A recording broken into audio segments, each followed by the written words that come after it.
سلام، نام من نگینا.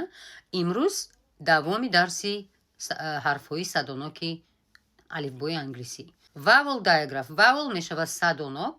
diagraph میشود حرفهایی که مثلا دو تا حرف داره یک تا آواز. برای همین نامش میگه diagraph. Okay? So today two sounds. امروز دو تا آواز میگذاریم. یکم آوازش او، یعنی که کمکک درست‌تر است. یکم حرفش او، دویمش ا، با هم دیگر اینو یک تا آواز دارن. او در کدام کلمه ما اینا استفاده میبریم. یکمش مثلا goat، یعنی که ما goat با زبان تاجیکی میگیم بوز. این آواز بسیاری وقتا در مابین کلمه میبیه.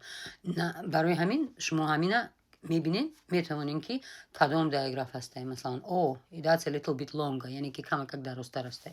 میشه گول، یعنی که گول که میزنه فوتبال، کسی که فوتبال بازی میکنه میفهمه. بعد درست‌تره. شما بعد از دیگرش که فهمیم شما میدونین که این کمک دیگرگون هسته. دومش میشه oak، یعنی که an oak tree.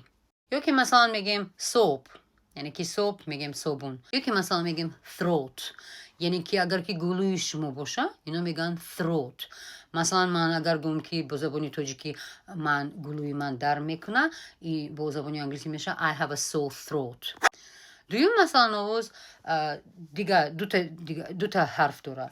یکم حرفش او، دویم حرفش و.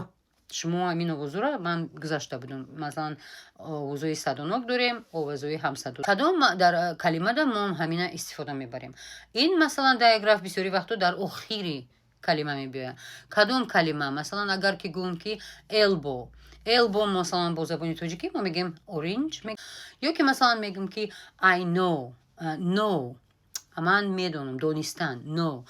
یا که من میتونم گفتم I already know what to do، یعنی که من میدونم که چیکار کنم.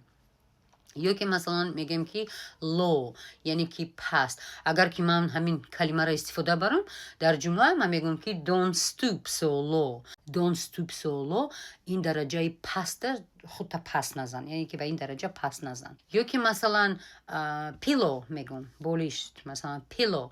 همین دین این آواز بسیاری وقتا در آخری همین کلمه ها میبیه. یا که من میگم yellow، مثلا یالو میشه رنگ زرد. یا که با یک تا استفاده بریم اگر میگم below، یعنی که در پایانی. below above میشه بالا، below میشه در پایان. با بسیار دیگر هم کلمه ها هسته، درست‌تر کلمه ها هسته.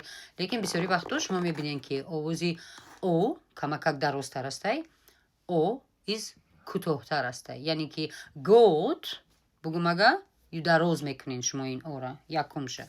دویمشه اگر بگم low don't stoop so low، این کوتاه‌تر هسته. درس ما انجام شد. خداحافظ تا درس آینده. تشکر.